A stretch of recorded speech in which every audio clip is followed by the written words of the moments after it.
พี่น้องเนาะทางน้องดำมาเล่นน้ำเอื้อยกับบ่ได้เล่นซื่อๆได้พี่น้องเนาะเล่นไปเล่นมาเฮ็ดเวียกให้พ่อมอีก กำลังสิฮดต้นไม้ต้นตอกบาดนี้เนาะบรรยากาศยามเมืองแรงพี่น้องเอ้ยปลาไม่ดีเลยเปล่า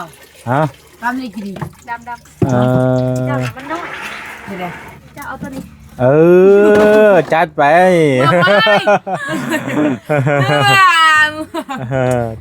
จัดไปดูนี่เนาะทำนี่บ่ย่านน้องดำนะจ้อยเนาะบ่เจ้าก็บ่ต้องง้อย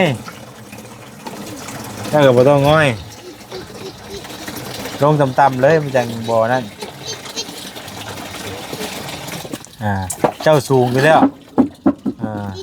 เจ้าสูงอยู่แล้วมันก็พอดีนะนี่ปลาเหรอผู้หญิงน่ะสูงน้ำเบิ่งมาใส่ไม้เบิ่งติดไม้ให้ก่อนเสียงดังฟังชัดมันรู้ได้ใช่ป่ะนี่กินอะไรบ้างวะนี่ยังบ่มียังไม่ได้กินหาเก็บกินแมลงหาเก็บกินแมลงแค่นี้แหละหาเก็บกินขี้เข็บยังอดน้อยสร้างว่าเลยกินไม่มีแล้วกินขี้เข็บยังอดว่าอะไรกันเนาะว่าไปแล้วบาทเลย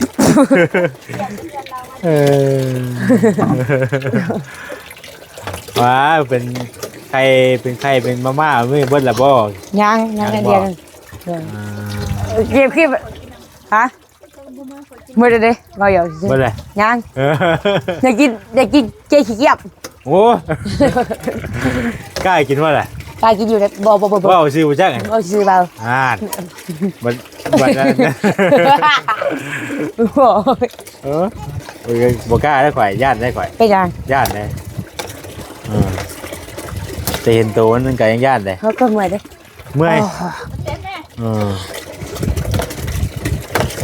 สูบไปเรื่อยๆนี่นะครับไม่ต้องสูบเผาหายังง่อยคือเก่าอยู่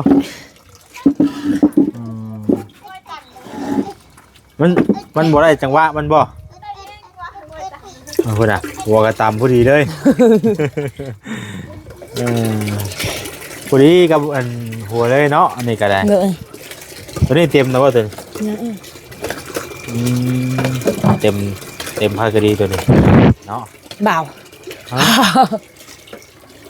ได้เมื่อยป่ะเมื่อยก็อดเอาเนี่ยเลยเพิ่งส่งน้ำวันเสาร์ออกไปนั่นกินอีกเนาะออกไปซื้อน้ำพาน้องต้องมีไปซื้อน้ำตามตุ๊กกินเลยถ้ากินน้ำเนี่ยไปซื้อเสือเอาไปซื้อเอาใช่ไหมครับอันบ่เนาเนี่ยแต่มาส่งบ่ได้ว่าออกไปซื้อเองบ่เรากินน้ำเกาเสือ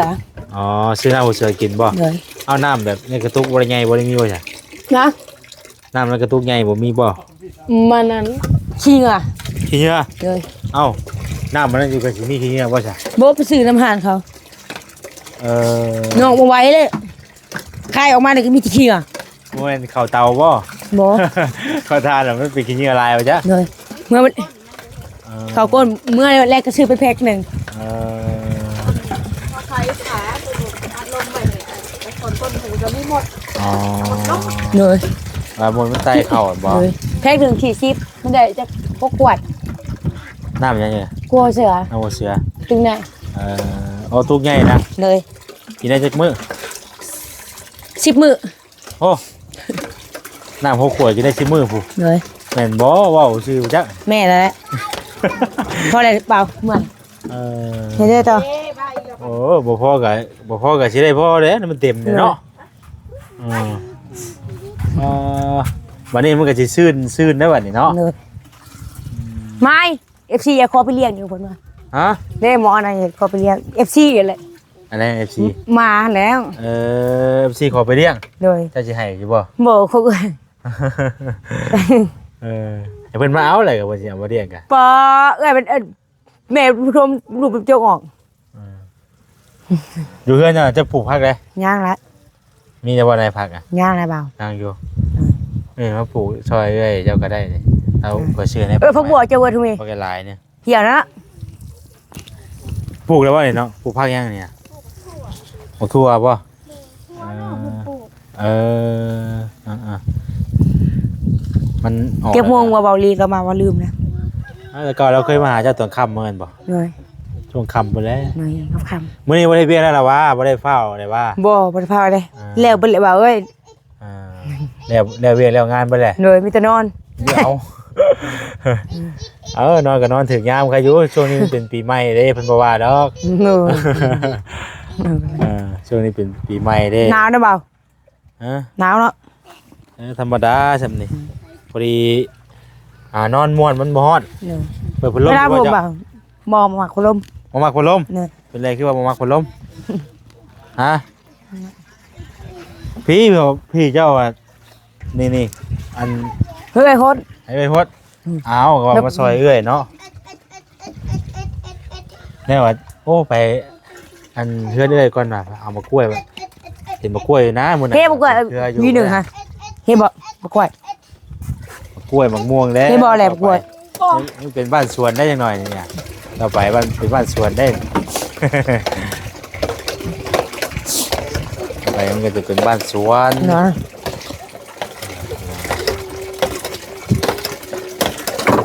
แน่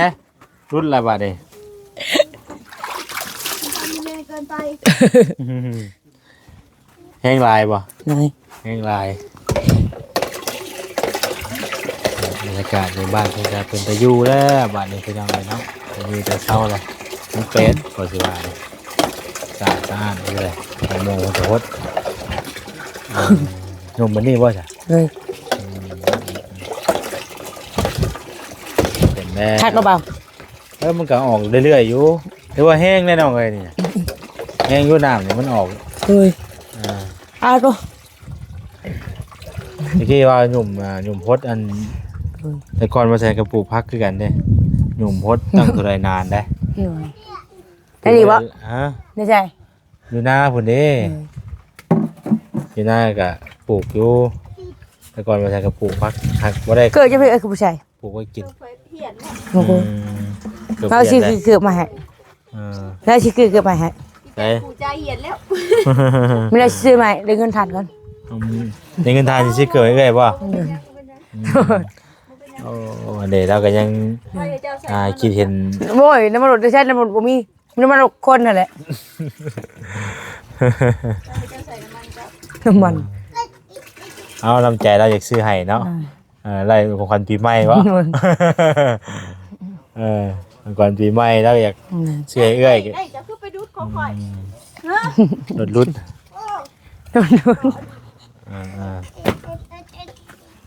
รถรุ่นดินนะบัดนี้เนาะเพิ่งขอหยิบไปเพิ่งเลยจ้ะเติมน้ำไปเลยเนาะเข้ามาทางนี้ก่อน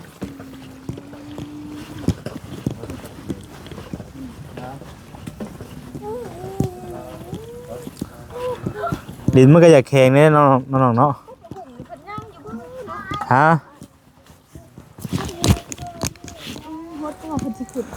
แตกอยู่ได้นี่แตกคำว่าได้กินน้ำนี่แตกเอาเสียมมาคุดนั่นก่อนมันอาจจะแตกอยู่เลย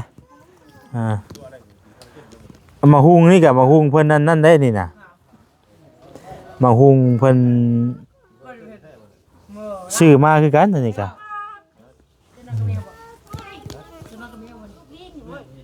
nó có cho nó có miếng đấy cho khơi về vậy đúng không ก็กกเหมือดพี่น้องสมพอดีนี่ฮ้อนยามฝนมานี่บ่ได้ปลูกครับมันสิแพ้ได้นี่น่ะมันก็จะมีตลอดพุ่นได้ยามฝนพุ่นมันสิออกอันนี้นะ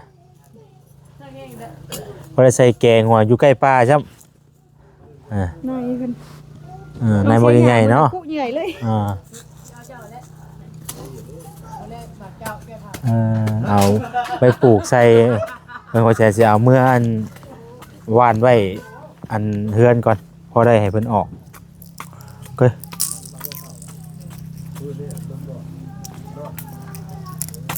มันบ่ได้ใส่แกงบ่ได้น่ะใส่แกงนั่นเด้ใส่แกง แกงปูแกงปลาเนาะมันจะเป็นสมได้เลย ให้สมได้อยู่เอาในเพิ่นก่อนอันนี้ยามผลพุ่นมันสิออกน้องเอ้ย แม่น เออ น้องเคยเห็นอยู่ แม่นบ่ได้ยากปลูกบ่ได้น่ะคันเฮาปลูกไว้ มันผัดออกเนาะ หลายเป็นปุ่มแล้วแหละนี่น่ะโอ้ในหลายใช่มั้ยน่ะ พี่ร้ายแท้ ไปเอามาวาดไว้ก่อน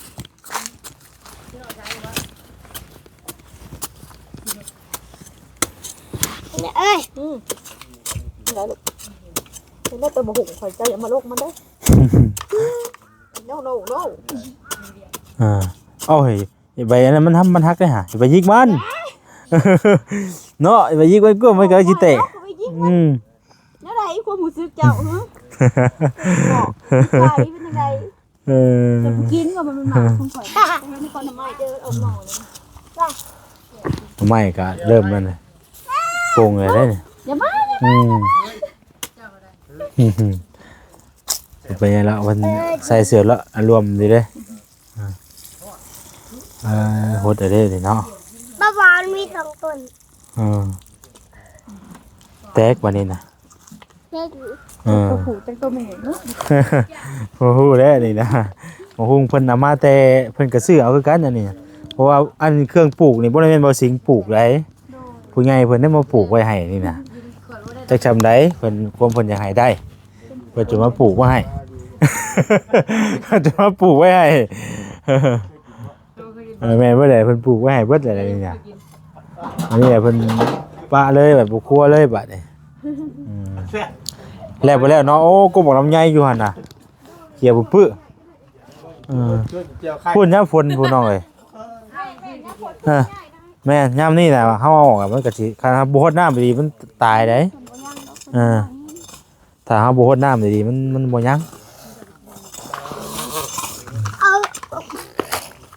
ยามฝนเฮาจะกลนออกก็ได้ยามนี้มันยืดแล้วห่างมันน่ะสิ่งบดเกี่ยวกับเขาพักเหยียบน้ำบ่ห่ำดินมันก็จะแข็งแน่พี่น้องเอ้ยน้ำนี่แต่ก่อนมันเป็นโพนได้อยู่นี่นะมันเป็นโพนนั่นเพิ่นรุดมาเด้เพิ่นรุดมาแต่มันมากองอยู่นี้บัดนี้เฮาเอาไปถมเอาไปถมหม้องน้ำนี่เด้พากันยู่มาใส่ห้องถมหม้องน้ำแข็ง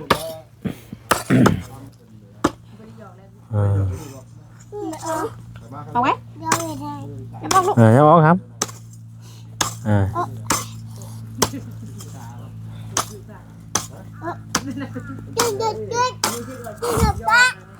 รุด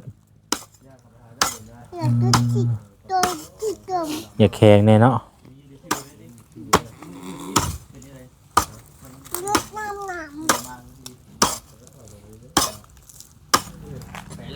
ไปเลยนี่แหละมาโชว์สวรรค์แต่ลำเป็นกันไล่ถี่กันเลาะเลยเนาะ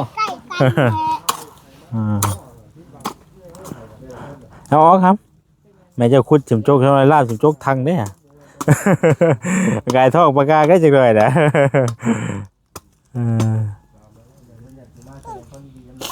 ไปงานมันจะกล้องเพิ่นเด้อบ่ใส่ส่งครับถ่ายบ่ได้แล้วบ่ใส่ส่งบ่ด่าเอ้ยเนาะ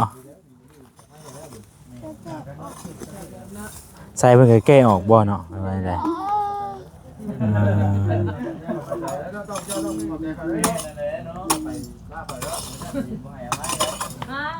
มีรถนึงเลยใหญ่มีรถเนาะแล้วกี่ฝุ่นไฟพี่น้องเอ้ยเป็นฝุ่นอะไรอยู่นี่กะ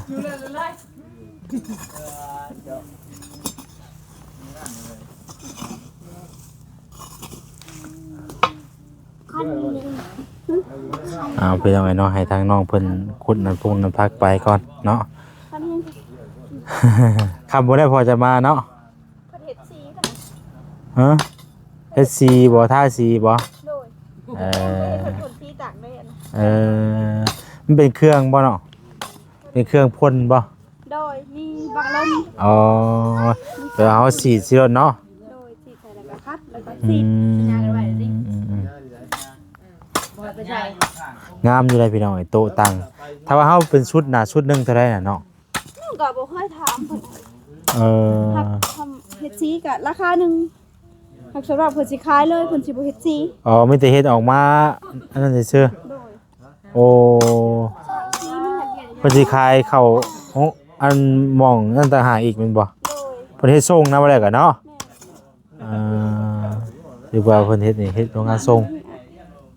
เฮ็ดร้านแบบนี้ ชุดหนึงก็หลายล้านเติบอยู่เลยเนาะ โดย โอ้ย4-5ล้านเพิ่นบ่จักบ่บ่ได้ถือได้โตใหม่น่ะ โตชุดหนึงนี่แพงได้พี่น้องเอ้ยเนาะถ้าเอาถามน้ำมันตามที่เขาเจ้าห้านเขาเจ้าขายสินะบางหม่องก็4-5ล้านบางก็คือธรรมดาเด้4-5ล้านน่ะ ธรรมดา คือมีลวดลายนี่ก็แพงอีกไปอีกแล้วเป็น10พุ่นแหละ10ล้านปลายพุ่นแหละ หลัก10นะโตตังนั่นก็ถือว่าราคาก็นั่นอยู่พี่น้องเอ้ย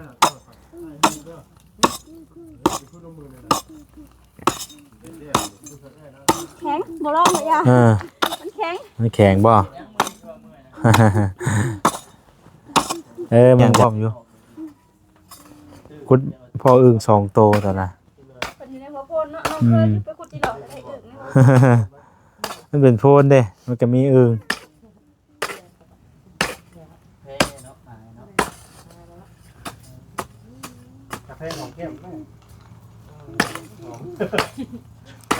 ปลูกผักปลูกหญ้าไว้เอาไว้กินพี่น้องเอ้ย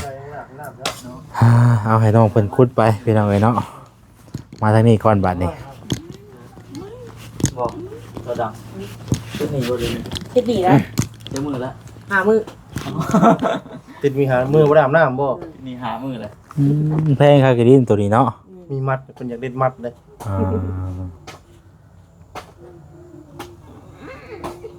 อาบน้ำให้สู้สบู่ให้แปรงฟันให้ใส่เสื้อให้ เอาเอาอีไรคันเฮาแบบอยู่แบบสิได้คันเฮามักลมมักหอมไปสิเนาะมันต้องอาบน้ำเลยเด้บ่ ใน เออ เมื่อวะเมื่อวะ เออโดยเมื่ออยู่ เอาแม่นบ่ เอานาทีจังหวะตาป่าไม่ได้อยู่ เออโอ้ยเนาะ จะปาด อย่าลือไล่คุบมันเมื่อมาเด้อเพิ่นเนาะเอาหน่อยคุยจะมาเนาะ เอาอีกแล้วเออ มาบ่ดีน่ะ โอ้ย เมื่อไรเห็นเงินเลื่อยเลยเด็ก เดี๋ยวให้ลอกม่วงๆเพิ่นก็เป็นงามแล้วเนาะเป็นหลอก ได้ยิบปากกันบ่ เป็นหลอกเป็นหยังแล้วบัดนี้ใส่หลอกแล้วเพนโดนน้ำซุ่มเย็นแล้วบัดนี้พี่น้องเอ้ยไปเรียกว่าแซนขอโทษจบคลิปก่อนเนาะผิดพลาดอะไรก็ขอโทษขออภัยน้ำละลายพี่น้องเอ้ย เอาคือเด็ก แล้วบัดนี้เนาะดังปีใหม่พุ่นแหละสิได้เข้ามาเยี่ยมมายามเพิ่นบัดนี้พี่น้องเอ้ยเนาะสำหรับคลิปนี้ก็สิได้ลำลาไปก่อนสิได้มีแห้งบ่สู่ผู้สู่คนเด้อพี่น้องเด้อ